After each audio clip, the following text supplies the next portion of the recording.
Ask Them. This is all about practical guidance for small businesses to understand how to stay safe online. My name is Matthew Kennedy-Good. I'm head of business.gov, and we're a proud sponsor of Tech Week 17. When we asked our audiences online if they were interested in tuning into a webinar, a staggering 98% of them said yes. I think 2% of them may have guessed that I was going to be moderating it, but otherwise I think there is almost universal support and interest in this. So we're really excited to welcome you here and welcome you online. The name of this webinar is Keeping Your Business Safe Online. And it's something we know from our research as well that lots of small businesses in New Zealand don't really focus on until they have a problem, and then it's a nightmare that they're going to focus on until it's fixed or it goes away in some way, often at a cost of thousands of dollars. This webinar tonight is how we can help small businesses in New Zealand save that from happening and save thousands of dollars for free. I'm now going to introduce you to our world-leading panel of experts. First, here we have Steve McCabe. Steve is a partner at the global consulting firm PwC in the cyber unit. He's had 15 years of experience in leadership roles and was formerly the head of security at British Gas. He's going to introduce us to security issues and how your business can actually turn them from being a threat into an advantage. We're very lucky to have Steve here tonight. Following Steve, we're going to hear from Sai Honig. Sai is a board member of ISC Squared, incredibly 120,000 members globally, and they're a security and education and certification organisation. Sai is also a consultant for Xero, and she's going to talk about what small businesses need to think about to stay safe online. Thank you for coming tonight. Next, we have Paul McPherson. Paul is head of security at Xero and has 25 years experience in information security, compliance and risk management. Paul not only keeps Xero safe, he keeps their 1 million customers safe online in the cloud. So he is a man used to dealing with pressure.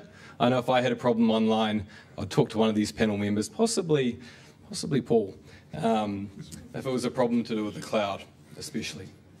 He's going to focus really on email and how to keep safe when using that vital tool that so many businesses, of course, rely on. Finally, we have Stuart. Stuart is a pillar of the online community in New Zealand. Full name, Stuart Dylan Roberts.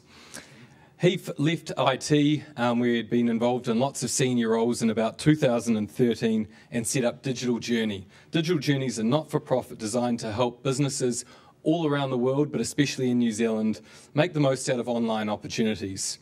Stuart is going to talk about a digital security tool that Digital Journeys has created, and he's going to answer questions and talk about how you can use that to keep your business safe online.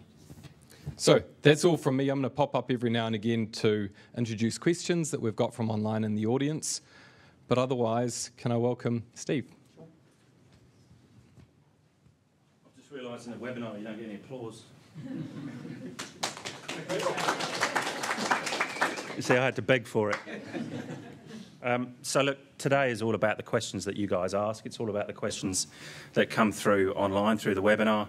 And my colleagues here will be taking you through some of the, I guess, the finer points of some of the security tips and tricks to keep yourself safe.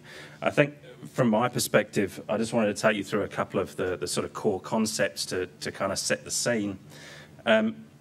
The first couple here is that we're seeing a massive increase in economic crime, in cybercrime. Two distinct categories, the one that where they steal a bit of money and they bruise a few reputations, and the other one where you lose your intellectual property and it lays waste to your business. Now, that might sound a sort of scary concept, but very much cyber is the risk that will define our generation. So the move to digital, the move online, the massive dissemination of information and the volumes of information that we're creating, cyber really will be a significant risk, and it's not going to get any better, okay? It's not going to go away. We're going to be moving more and more digital, and as we move more and more digital, it will become very, very important both for your businesses and for society at large, that we look after our information. So we talk about cyber as a risk. It is a business risk discipline. It's a business management discipline. It's not a technology problem. So when you're thinking about your small businesses, I want you to think about the things that are really important to your small businesses from a business perspective, not from a technology perspective. There are a couple of immutable laws, I think, when we talk about New Zealand. And New Zealand as a whole, fantastic people, a fantastic country, but there's some truths about New Zealanders that I like to spin out on every occasion I possibly can. The first one is that we're an incredibly trusting society. Okay, we like to think the best in people. We like to think that everybody is doing the right thing, and at the same time, we don't like being told what to do. We don't like being told how to live our lives, what sort of rules to follow. Now, there's a couple of things kind of flashing behind me. I'll just ignore it. And we have a kind of she'll be right mentality. So those things, when we put them together, it means that we're in a position where we have very little laws and regulation about the way that information is used. But at the same time, we like to think that everybody's doing the right thing. So there's a couple of statistics there that I hope you can see. The first one, these statistics are from a global information security survey that we run on an annual basis. These are actually from 2015, and there's a reason for that. The first one, we asked our New Zealand participants how much confidence they had in both their suppliers and the confidence in their security controls. And you can see there that 83% and 84% told us that they were either very or somewhat confident in their control sets. Now, their controls are things that they have that help them protect against security threats. We found those figures stunning. We found them stunning about how many people were so confident in their ability to protect against security threats, to look after what they had. So we asked people, we said, why are you so confident? And the top three answers that we got from the people that we asked were number one was she'll be right, and that is, it's no lie. That's what they told us. The second one was if I buy something, I implicitly expect it to be secure. And the third one is if nobody tells me something's bad, I'm going to assume it's good. Now, those three things I think are all pretty flawed assumptions. I think you'd all agree they're quite flawed assumptions. Now, what that means is that we exist in this kind of cyber attack continuum where we're thinking about security and we're thinking about how likely are we to be attacked. And there's two ends of that spectrum that you can see there. The first one is people believe that it'll never happen to me. What have I got that someone's interested in? They think that the answer to that is nothing. And the second one is the sky's falling in. It's the Chicken Little approach at the other end of the continuum, which means that you tend to overinvest and you do things that disable your business. My job and all the jobs of these people on the panel here is to enable businesses to succeed safely and confidently, making the most of your information assets. And as small businesses, that's massively important. So the best place to be in that continuum is somewhere in the middle, somewhere where you're making the right amount of investment in security, you're not over-investing and you're not doing too little. In terms of it will never happen to me, we know that to be false. Okay, the chances are is that this is a when, not if. And the most important thing about this slide that you're seeing now is the 40% of New Zealanders who think that a cyber incident will occur, it will happen to them, and then the 45% who have a plan. Okay, maybe they're the same 40%, who knows, but more importantly, over half of the respondents to this economic crime survey said that they don't have a plan. The most important thing you can do as a small business owner is have a plan. Okay, your ability to respond, to do something when it happens is massively important. If I give you a kind of education analogy, teachers know that in schools that children will fall over and they'll hurt themselves. That doesn't mean that they don't put mats below the gym equipment. It doesn't mean that they don't do everything that they can in the playground to make it as safe as possible. But they understand that something is bound to happen at some point. They prepare for that. They train people in first aid. They have the procedures in place to make sure they know what they're going to do when something like this happens. We can do the same as small business owners. So why bother? Okay, the title of this presentation is Why Do Anything About This At All? Because we know that a lot of people don't. The first one is that security and privacy is a competitive advantage. Okay, it's a massive competitive advantage. In the future, as businesses become more and more digital, the way that information is treated will become a differentiator for customers. It will be a differentiator for whether people choose you as a business or not. Okay, it's a very important distinction because business is becoming more digital, not less. As I said before, this won't go away. The third thing there, breaches are pretty expensive. Okay, so some recent research has found that a breach roughly costs about $190 per record. That's a lot of money. You lose, if you've got a database of 1,000 customers, 100 customers, 10,000 customers, it's going to cost you a lot of money. And that's money to recover, that's money to put it right, that's money to pay fines. And these things tend to dominate your business. They don't go away. So the really important thing to recognise here is that you need to be prepared to deal with these types of events, because if not, they'll overtake you. They'll overtake your business and your organisation. The other thing is that as directors of businesses, whether they're big or small, you have legal obligations. Okay, you have a duty of care to make sure that you are protecting information and your information assets. And then finally, the trust and confidence of customers is absolutely critical to most brands. And I expect that for most small businesses, for those of you online and those of you here, that's true for all of you. Okay, it's a very important aspect of maintaining your brand and the protection of your brand. So what can you do? So it's not a lost cause here, okay? You can respond, you can protect yourselves. The guys on the panel here will talk to you more about how you can protect yourself. But essentially, the things that you have to think about is firstly is your own context. Okay, your context is what's important to you. It's the things that are massively critical to you and your business. Not everybody has the same risks. Not everybody is subject to the same threats. Think about what's really important to you. What information is really important and critical to your business and your organisation? If that information isn't there, or it's disclosed, or it's changed, what does that mean to you? So what are the risks that really impact your organisation? You need to treat information as an asset that it is. We know when we talk to organisations that they can tell us within a couple of dollars how much money they've got. They can tell us within pretty accurately what sort of people they have and what types of skills they have. If we ask them to identify where their information is and what value it has, they find that much more difficult. So really treat it as the asset that it is. Set the rules, so set out policies, and I guess we're probably going to talk more about education as we go along. If I was going to spend $1 on information security, I'd spend 40 cents on education every single time. It's by far the most effective thing you can do. 9 times out of 10, something that happens is because of something that somebody did or something they didn't do. So a really key part there is to educate yourselves and educate others. Educating your people is an investment that you won't regret.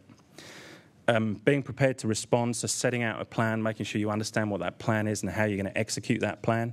And probably most importantly is to practice that plan. Okay, make sure that you're practicing what might happen in the event of an incident. And then get the basics right. There's some very, very simple things that you can do. These guys here will tell you some more about that.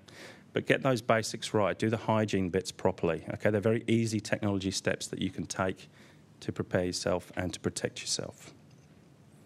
Okay, you want me to take some questions here, Matt? Thank you. Yes, that'd be amazing.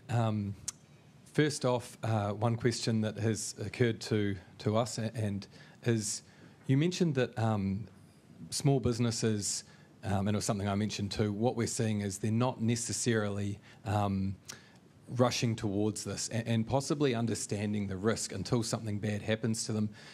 We know that bigger firms are really taking this very seriously. When you're talking about the continuum, are you starting to see in your day-to-day work smaller businesses of certain types take this more seriously because of the exposure to attacks? What are you seeing out there in the real world? Yeah, look, I think the small businesses that are taking this more seriously is the startup, is the digital startup that is starting from an online premise straight out the door. And I think they're taking it more seriously because they understand that their business model is completely predicated on protecting their information and that of their customers. I think they're recognising very early on that losing that information is pack up and go home time. So in that place, in terms of the it'll never happen to me, I mean, we're finding that the startups are far more further along this continuum.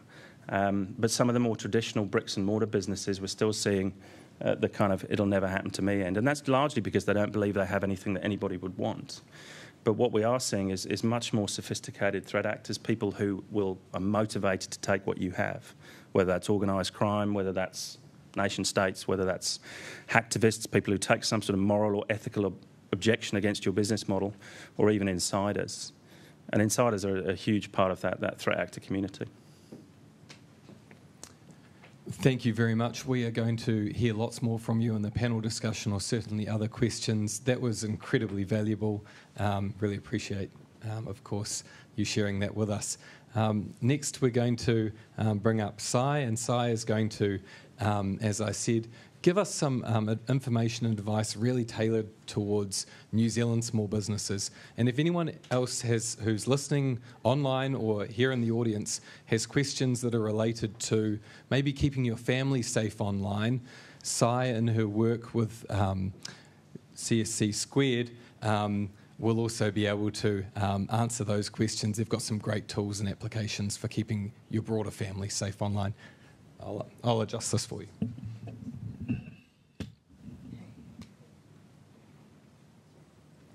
Good afternoon. So, small businesses, you are under attack. You are probably the largest group of people that will be under attack. First of all, so what is a cyber attack? Well, it's an attack that comes through a computer or a computer network. It's generally from an anonymous source, and the intent is malicious, to either take your data or to otherwise render it useless to you. This segment of the business population is the largest growing because, well, there's more of you, number one. Two, you have connections that make it easier to get into other small businesses and also larger businesses. So we've seen in the news ransomware has been a big attack method. And we're also finding that lots of businesses are paying for them, not just small businesses, but even large businesses. We've heard about hospitals paying millions in ransom. Frankly, if you are a small business, you need to get back onto your feet as soon as possible, so you're going to be paying the ransom. You have valuable data. This is data that could be used for either stealing funds, or it could be potentially used for identity theft. And one of the things that I would also like to counsel small businesses is to think about what data you really need and not to collect too much. You may also lack some of the advantages of maybe larger businesses where we've got a team of cybersecurity professionals. And so with changing technologies, it is kind of hard to keep up, especially when your focus is on building your business and building your brand. And also, as you're building your businesses and building your brand, as was stated, understand what your cybersecurity needs are. Training is obviously a very big part of that, and there are resources that we can talk about. Many of them are free for you to train yourself, train your staff. It's something that you can't really ignore, and we've seen in social media posts, hey, I'm going on a holiday, I'll be gone for 2 weeks, or personal information is put out there, maybe even information about your business is put out there. Be careful of what you post. And this is also where it's really good to train your staff on what they should and shouldn't do. Back up often. Can't say that enough. And understanding that it might seem like it's just an extra chore, but a lot of your backup systems, they can be done automatically. You just need to make sure that they're done properly and that those backups can be used in the event that they're needed. And if you really have sensitive information, consider encrypting. This will allow you to essentially lock up your data, and you hold the keys to unlocking that data.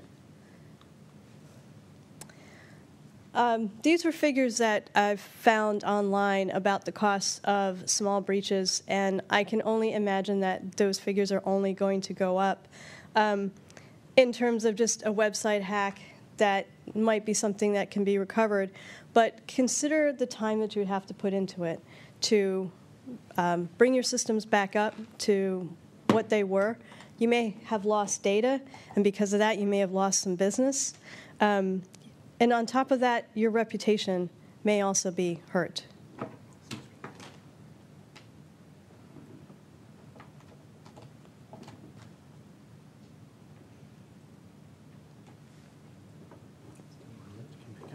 Okay, should we take a question? I think we'll... Should we take a question? Oh, okay. So, shall we take a question? Thank you, Sai. That was amazing. And we've experienced a couple of little technical difficulties. Please bear with us online. We've got those sorted. I don't think it's a result of a malicious hack, but certainly if it is, I feel very comfortable with the people in this room to make sure it goes okay. So if there's, in some of your talks, you talked about, we found it really, really interesting, about how users sharing data in their personal lives could be used against them in their business. Can you talk a little bit more about that? Most people are on Facebook, maybe they're on Twitter too.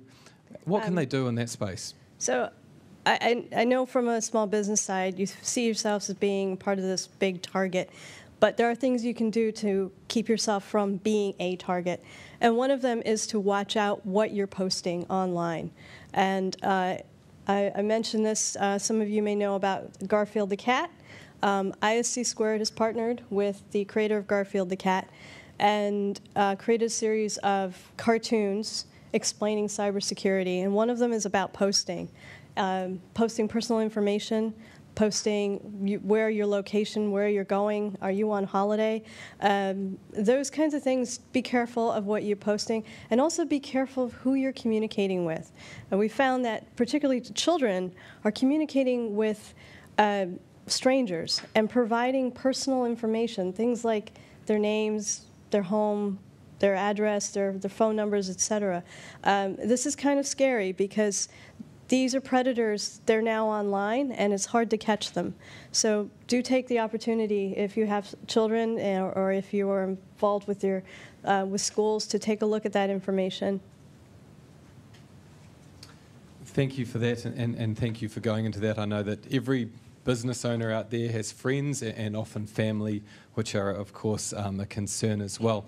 So one more question that has come in from our audience is, people are really interested in how you see the cloud and whether or not it is safe to store your information there. Can you talk a little bit about that? Yeah, I've heard it often say, well, my data's in the cloud and it's safe. Well, yeah, that can be said, but there's different levels of safety. I know we at Xero, we operate in the cloud, but we're also checking to make sure that the controls are in place. So some of the things that as a small business you might want to consider is, what protections does your cloud provider offer? And are those sufficient for you? A lot of that is going to depend on what data you're holding in the cloud. For example, if you are holding credit card information or other business transactional information, you might have to have very stringent requirements. They're called PCI, and your provider should be aware of those. Also, just because the provider is doing their part to protect your data, you need to understand what your business processes are to protect your data, because it's a two-way street. And I know Paul's going to talk more about that in his talk. Can I just add to that? Absolutely, Matt? Please jump in.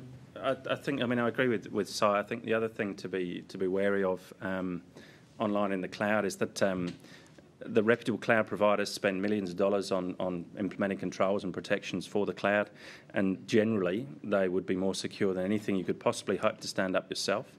But the other thing to bear in mind is that there's no such thing as a free lunch. So anything that you subscribe to, sign up for, if it's free, there's a good chance that their business model requires your information. So just, when was the last time anybody here read a terms and conditions when they signed up to a service? Yeah, not often, right?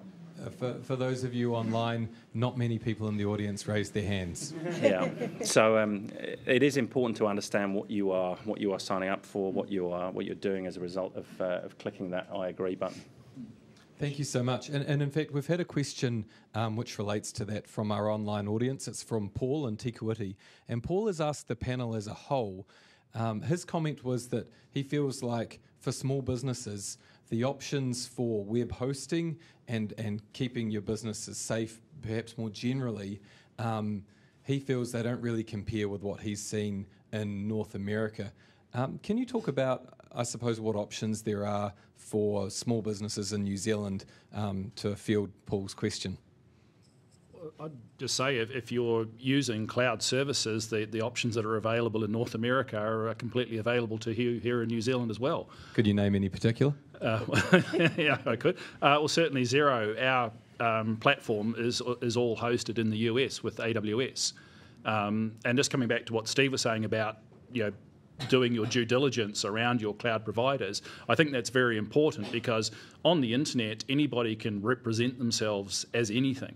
And I think when you're looking to a cloud provider, and I'd say also when you're looking to a local provider, somebody who might just be a local hosting provider, you need to get comfort that they have the right controls in place for the data that you want to store with them. And often providers and like Xero, we have independent assessments against known standards so that people can get that comfort. And most of your mainstream cloud providers also go through that process. And we, as we say internally, we eat our own dog food. We use cloud service providers to run our business, the likes of Salesforce and Workday, etc. But we don't just rush in and use them just because they're cloud providers. We've gone through very stringent due diligence ourselves of those providers before we've got comfort that we're happy to have our Xero business data in those cloud providers.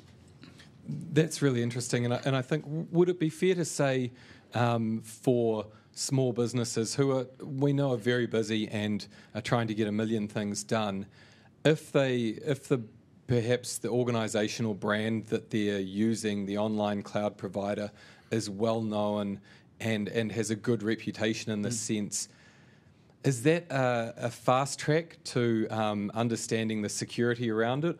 Or would you say, given that lots of the big providers, without naming any of them, have been hacked, that it's all a bit of risk, but the bit better known, the safer? Well, to understand that, the cloud providers are not just providing security for one customer. They have to provide security from all of their customers. And they will try and provide the same level of security regardless of where you're located, whether you're here in New Zealand or North America or a small island out in the middle of the Pacific Ocean somewhere else. There's a reliance on that level of security, but there's also a reliance on what you as a business owner are going to do. Don't share your credentials. Use two-factor authentication. Those are things that you can do, and also ask questions, because chances are someone's asked that question and there's a response out there for it. Yeah. Sorry, I'd just like to add that in security there are no absolutes.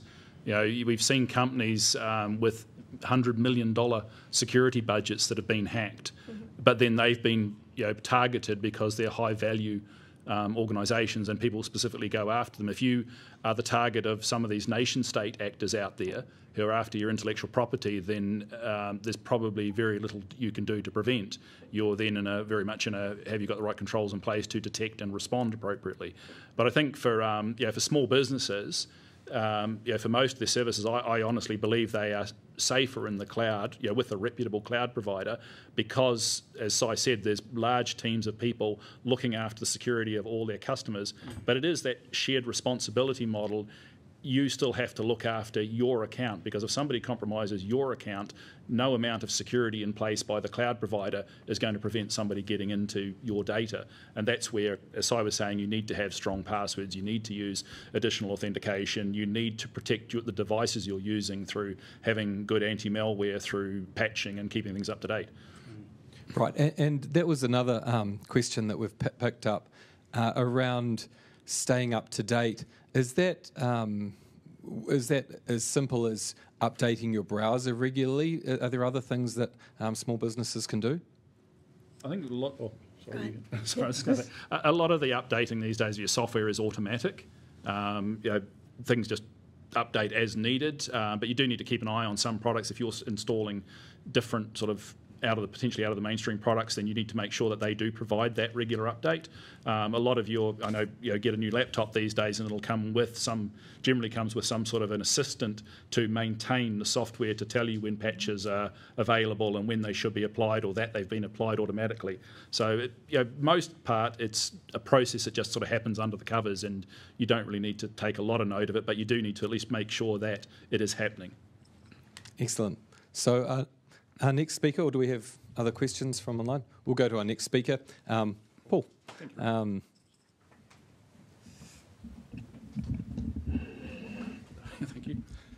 Thanks very much, Matt, and good afternoon, everybody. I was just going to touch a bit on got the right button here. Have I got the right button here? Email.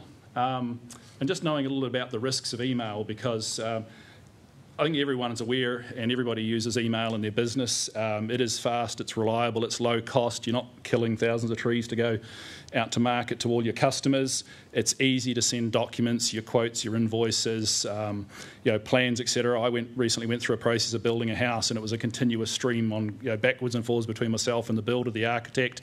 And you can imagine the cost and time involved if you were doing that snail mail or couriers sending all that information backwards and forwards. It would, we probably still wouldn't have moved in. So email is, I think, of a great value to all businesses, and certainly if you're conducting business overseas. Yes, there are more instant means of communication, but when you're operating around different time zones, it's very convenient just to be able to send that email. You come back in the office the day after and you've got the response there. But I think everyone should just understand the risks of email and what they can do to mitigate those, because email today is probably the primary attack tool for our hackers and scammers out there.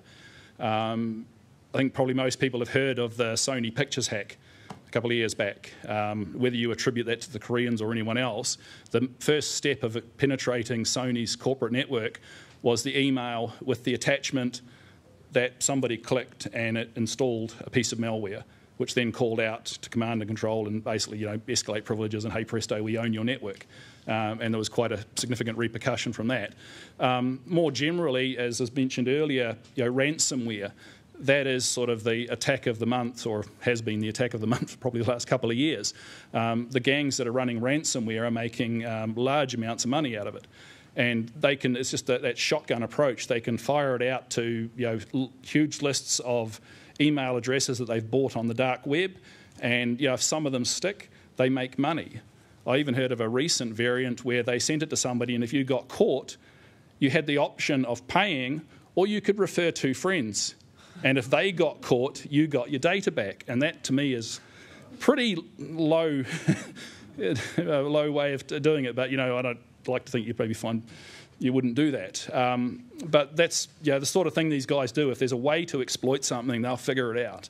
And email is inherently insecure. The internet as a whole and email were never initially designed with security in mind. I always think of email as being an open postcard rather than a sealed envelope. If it's out there on the wire, and if somebody wants to sniff it, they can do. That said, most of your major mail providers do recognise these issues, and they're working with all the other mail providing community to put controls in place to make life better and more secure for people that are using email. I was fortunate enough to go to a conference event recently where I heard someone from Google speak, and through their relationships with other mail providers, over 80% of email that's inbound or outbound from Google is now encrypted. So, as well as also all being encrypted on their internal network. But there's other things that people do with just impersonating email, impersonating senders to try and trick people into clicking on that link or clicking on that document that's attached. Some of you probably would have heard of the term social engineering. And that's basically manipulating somebody to do what you want or provide the information you want. It's far easier to hack the person than it is to hack the computer. Why go to all that trouble of trying to break through somebody's firewall and steal their data if you can just get them to click on something that then gives you complete control of their computer and you just carry on and do it. So I think it's key that people sort of understand the risks that are in email. I'm not saying we shouldn't use it. Of course we should use it, but just to understand that and know how to mitigate that to the fullest extent you can. I think most people would have seen one of these, if not something similar. This is the FedEx email. There's probably not a day goes by as I don't find one of these in my junk. And if it's not FedEx, it's NZ Post, it's PayPal, it's you name it, people saying, oh, you need to do this immediately, you need to take action now. And that's one of the signs of a suspicious or a potentially dodgy email, is that immediate call to action. What I found interesting in this email is if you clicked the more details, it took you to a malicious site. But also if you clicked on the unsubscribe or the privacy policy, it took you to that same malicious site. So they're trying to cover all of their bases. And one of the things I would say is we see email being used to exploit our customers, to exploit the community all the time. So if you're using email, and I come back to what I think Steve said around education and awareness, there's huge value in educating yourself and in your small business, educating your staff around how to spot these email. Don't be too quick to click on them, and also to protect your own email account. We've seen our customers and sometimes non-customers whose email accounts have been hacked, and certainly I think it's been well publicised here in New Zealand, happening in the building industry, that the builder's email gets hacked and then any recently sent invoices get modified and resent from that builder's email account with a message something along the lines of, our bank account is being audited, can you please pay to this new account? And they're after those big milestone payments, and we've seen $20,000, $50,000, $70,000 paid into a fraudulent bank account. Fortunately, in most of those instances, with the cooperation of the banks here in New Zealand, that money has been retrieved. Excuse me. Sorry, first week back at school last week, so for the kids, virus infection. So these are things you need to watch out for. And even today, I think it was in the press or in the paper, another email scam doing the rounds, emails purporting to be from the DHB to suppliers with purchase orders. The purchases then sent to a freight forwarding company and shipped off overseas to some dude wherever, who's now in receipt of a lot of well-made New Zealand goods for no cost. So this sort of thing happens all the time, and just a bit of education and a few additional controls. I'd say for your own email account, as Si was saying, second factor authentication is a fantastic protection for preventing people getting access to your accounts. Even if they compromise your password, if you have second factor authentication enabled, or sometimes called multi-factor authentication, we call it two-step authentication and Xero, it's a really good roadblock to the bad guy getting into your account. So I can't recommend doing that highly enough. If your mail provider doesn't provide second level authentication, personally I'd be looking for another mail provider. Thank you. Thank you so much. We've had a couple more questions come in from the audience. Super interesting, that whole talk. It's inspired lots of comments that I've heard. And I'd note, I guess, that with your children passing you on viruses, some of what you talked about maybe happens in the real world as well as in the online world. One of the questions that we have came from Nicola, and that was around protection and what you can do around passwords. What you mentioned around the two-step authentication was super interesting. I wonder if, aside from reading that an email has two-step authentication, what does that actually mean in practice? Oh, okay. So two-step authentication, two-factor, multi-factor is something that you apply to your account. So normally you would sign in with your user ID and your password. Now that's all well and good, even if you're using a very strong password, but if somebody infects your computer with malware that logs your keystrokes or captures your passwords, which is often a lot of this malware does, or you get tricked into going to a phishing site, which then captures your user ID and password, doesn't matter how good the password is, the bad guy's got it. But second factor actually relies, it's called second factor because as well as the password, which is something you know, there's a code generated by an app on your smartphone. And that's something you have. So if the bad guy doesn't have access to that smartphone and the app on it, because the code is unique to your account and that device, they still can't get into your account. And that's a very good control for preventing unauthorised access.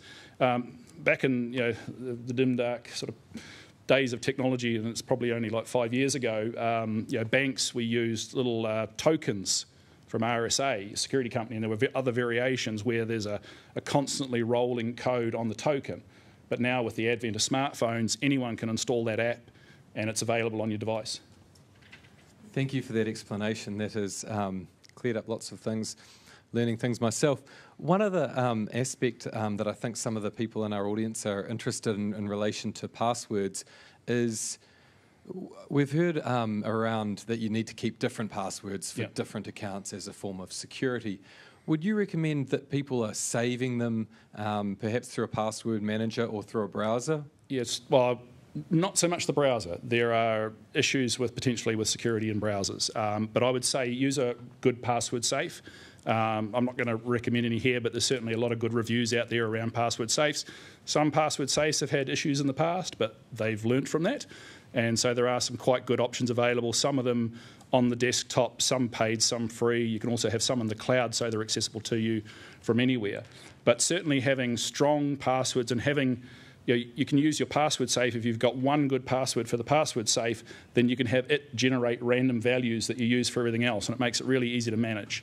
And the reason for that is if you use, well, one of the reasons for it, if you use a common password across services and that one of those services gets breached, like recently Adobe, LinkedIn, MySpace, Yahoo, Ashley Madison, iMate, you name it. There's been so many well-publicised breaches of password databases. It's too many to count. Then they get that, what they do, and we've seen this at Xero recently, is they'll take a big dump of credentials, they've stolen a password database, and they'll just try it against all different services, like Xero, like banks, etc., to see what sticks. And if you've used the same password, for instance, on your LinkedIn profile that you used for your internet banking, then they might, hey presto, they're into your internet banking. Except, of course, that you obviously would have put two-factor authentication on your internet banking to prevent that. Thank you so much. And look, that is so interesting about what you can do in those practical steps. We're going to move along now to Stuart. And it's timely, actually, because one of the questions we've had come in from the audience is, why is uptake so slow amongst businesses, and what are the online tools that I can use to help? So keep questions coming in for the rest of the panel. If you have anything else, we're going to go to a panel discussion and have some practical guidance to finish up as well. Thanks, Stuart. Thanks, Matt. So hi, I'm Stuart, and thanks for coming out tonight and also for being online. So Digital Journey is an organisation that has been designed and developed to help businesses keep themselves safe online, but also improve their use of the internet. So we're very much front line. So we're at the front line talking to businesses that have had a cyber incident or are suffering from an attack and helping them through the recovery process and keeping them safe for future transactions of being online. So yes, we've painted some really bad pictures here. The cyber crime is on the increase and there are some great risks out there. We've developed a service now that is free for New Zealand to help them try and improve the cyber protection. So our little tool here is called Cybersecurity.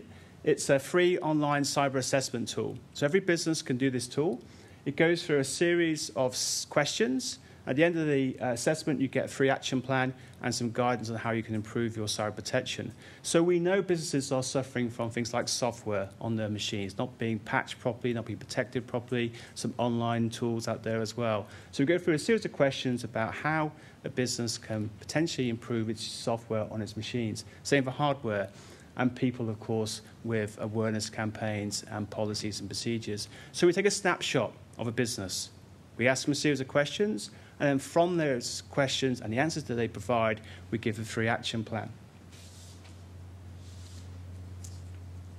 So the action plan, rather than being an overwhelming 20 different things you could do and lots of steps and lots of detail, we just give you 5 things to do to improve your cyber protection.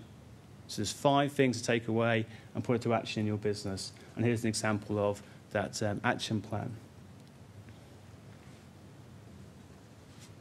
Now, this action plan is personalised to the business. So the way you answer the questions in our assessment drives the actual action plan. So our action plan is unique to your business, and you only get the recommendations based on the questions that you've answered. But even more so, we felt we wanted to give a bit more here. So we decided in our assessment tool to provide a benchmark. So how does your business compare to other businesses when it comes to cyber protection? Have you fallen behind other businesses in your sector when it comes to protecting yourself online? Are you ahead of your competitors, other businesses, when it comes to protecting yourself?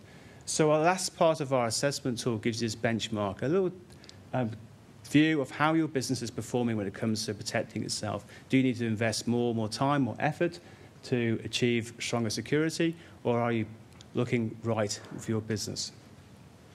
So this is a free tool. We decided to create this because we felt there was a growing number of businesses that we're out there talking to who are suffering from cybercrime. So the tool link is available through the BusinessGov website and also on this slide deck. I really encourage you to give it a go. It's only 18 questions. It takes about 2 to 3 minutes of your time. At the end of it, you get the action plan and the benchmark of where you sit in the cybersecurity world. And please do share it around. It's a free tool. Share it around to your colleagues, friends, other businesses, and see if we can raise that cyber protection across our business community. Thanks, Matt. Thank you so much, Stuart, and thank you for providing such a great online tool for free. All the help that you've been giving New Zealand businesses is phenomenal, and at MB and business.gov, we're really grateful for your support. We've got a question online, and that's that very astutely, someone said, it seems to be about human error, so education is key. How do I keep up to date with education? Right, I mean, this is a great starting point. So doing the assessment tool is a great way to start and to assess how you are positioned right now as your business. Also, in the action plan, you get links to online resources. So we've gone away and created some articles and some online ebooks. It's called Cybersecurity Resources. And in there's some tips and tricks about helping educate your staff about staying safe online. There's some templates to download about sort of things you can go through with your staff to keep their level of security knowledge up there. So that's a great resource to use. Other stuff like the NetSafe and those sort of type products out there are all again listed on the BusinessGov website, which I think we access to after this webinar. But yeah, certainly have a go at the starting point at our assessment tool, and the links in there will point you to our resource site, which is a repository of tips and tricks and advice to help you in this particular area. Yeah. Excellent, thank you so much. What we're going to do now is switch across to the full panel discussion, which, as you've noticed, is kind of what we've been doing the whole time anyway. We've got other questions that have come in that I think might be suitable for different panel members. For example, Patsy has asked, and I think this could be a question for Steve, she said that lots of people she knows feels uncomfortable about taking their businesses online. Why take the risk? It's a really good question. I guess you'd take the risk because, I guess it's about looking at whether that risk is right for you. Yes, there are risks of being online, but there's also massive advantage of being online. There's huge opportunities, and it's a bit like when we started adopting the cloud in a very significant way. There's massive opportunity for being in the cloud, but there's also risks that are attached to it. So in terms of why take the risk, I mean, you have global reach of the internet. There's no geographic boundaries. You've got a much larger user and customer base. You've got different ways to get to market rather than traditional bricks and mortar.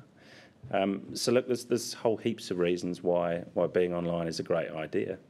But at the same time, you have to take the right steps to protect yourself.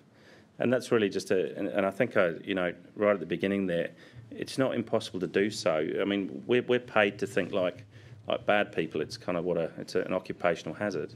But that's not to say that there aren't, there's lots and lots of people who operate online every day who do so very safely. And it's just about taking some of the steps and advice that is here. I think one of the other great resources to have a look at as a small business is the government's Connect Smart initiative. So that's available online. If you Google Connect Smart, you'll find it. Lots and lots of resources there.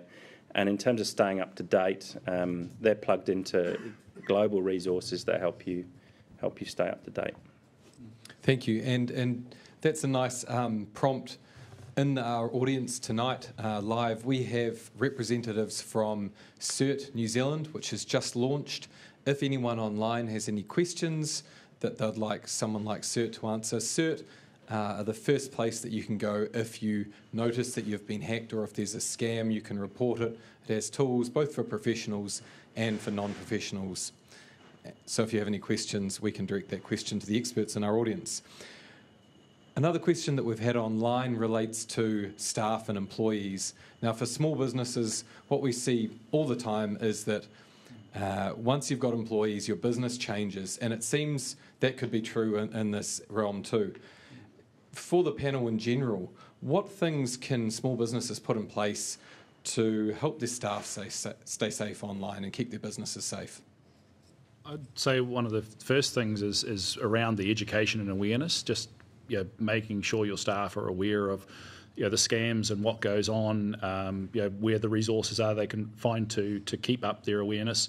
One thing I'd say is that if you receive something that by email that looks suspicious, a lot of organisations now do run pages on their websites where they keep track of those latest scams that are exploiting their brands. Xero's got its security notice board. If you look at New Zealand Post, Westpac Bank, and probably every other major player in New Zealand, I think Vodafone runs a very good sort of scams and online safety site. So there's a lot of information to be had out there. So if you get something you think's dodgy, it's fairly easy to check. There's also the MB's Scam Watch site, which pretty much gives you the rundown of everything going. So there's a lot of resource to be had out there. I think the other thing I'd say is that it's possibly not a day or maybe a week goes by where you don't see an article around somebody defrauding their employer. And one thing I'd say there, I know it's not possible in very small business perhaps to enforce a segregation of duties where no one person has the keys to the kingdom when it comes to being able to get access to the business's money. But if you can do that, it's a good idea, and always give people or operate on the principle of least privilege. You have just the access you need to do your job and nothing more. And that also is a good thing for preventing external hackers from exploiting you, because if they compromise an account and it's not able to do a great deal, that's the best thing that can happen. I think it's also good to have an acceptable use policy as well. Yes, yes. So, the word policy is always quite frightening for a small business. So we always say just put 10 things about how you can use the internet as an employee. So just define some very simple things about what you expect employees to do when you're using the internet.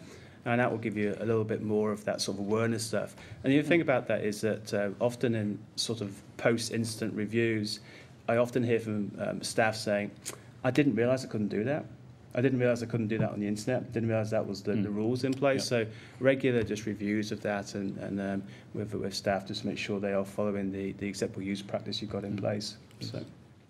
It almost sounds like what would be great for small business is a workplace policy builder that helps small businesses understand what sort of IT policies they should put in place for their staff. And lucky few out there, if you go to business.gov, the workplace policy builder, it's wpb.govt.gov, you can find our workplace policy builder free, really easy to use, put in place clear policies so that your staff understand what they can do with technology in your workplace. Paid for advertisement by business.gov. Another question that we've had come online is around insurance. Do you see businesses, small businesses, putting in place insurance against hacks? And if so, what types of businesses? Well, I think it just depends on what your business is and what your requirements are. Some of these policies are very, very expensive, and many of them also are very limited in what they can provide you. It may not be enough for you to recover from a potential cyber attack. So be careful. The devil is always in the details, so read the fine print before you sign and make sure that it's going to meet your needs. Thank you. I've got another question in, which is for Steve.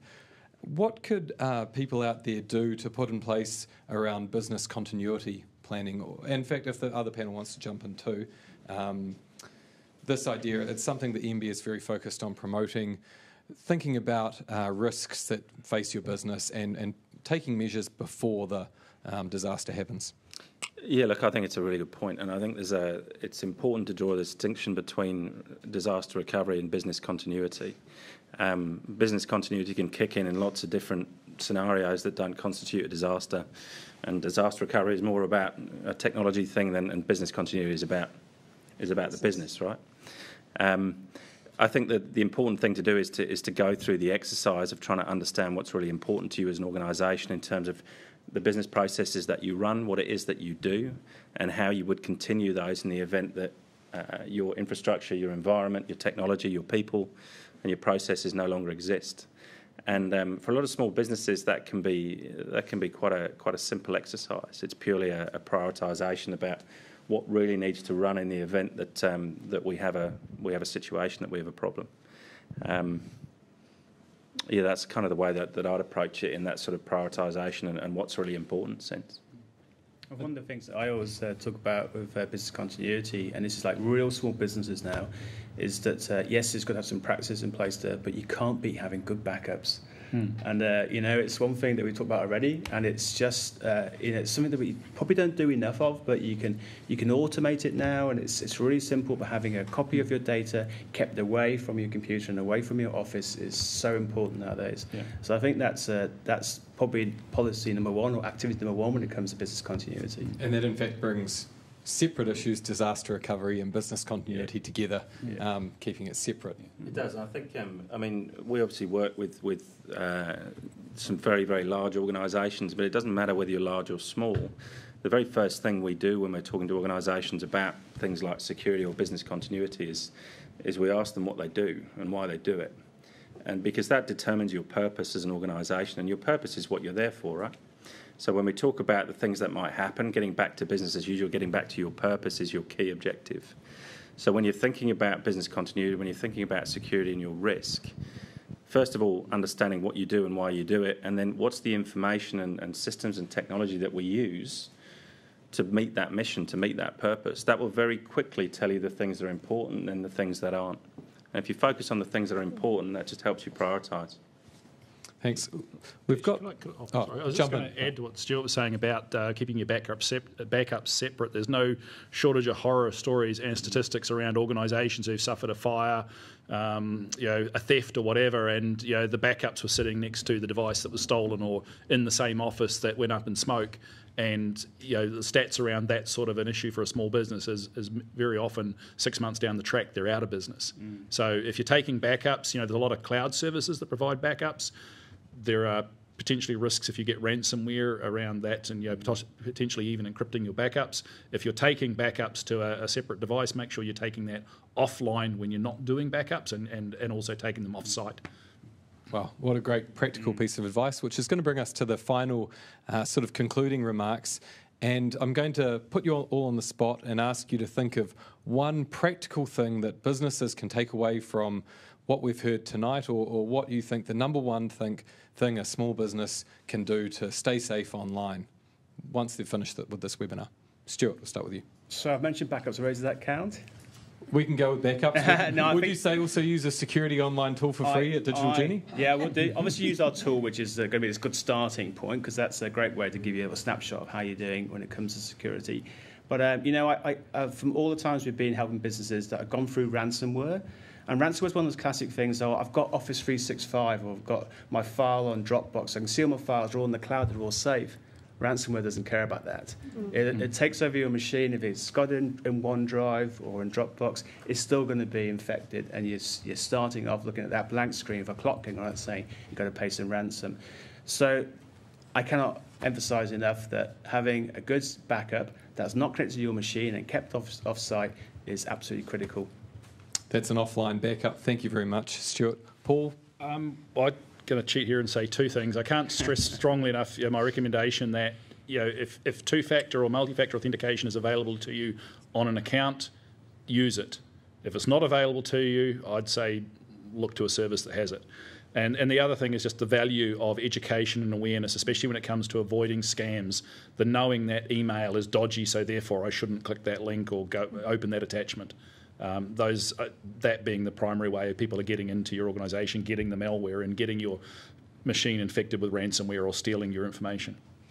Excellent. Really, really practical. Look for that two-factor authentication in the security settings or in preferences, I imagine, and make sure you use it if it's there. Thanks. Si? I would say keeping your devices updated. Too often I've seen where the updates are turned off, and that includes these little guys too. When you get an update or get a notice of an update, 9 times out of 10, it's not just new features, it's also including new security protections that have been developed over time. And so you want to have the latest on your devices. Thank you so much. Make sure you update the software you're using. Finally, Steve. I'm not sure what you're leaving me here. we've done education, we've done hygiene. Don't ignore it. Couldn't have summed it up in a better way, and it's around the continuum that Steve was talking about.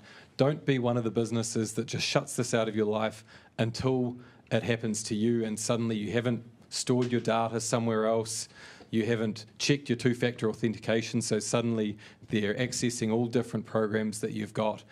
Make sure that you've got good practices and process in place, and don't ignore it. Thank you so much. First to our panel, you are all very, very important, I know, and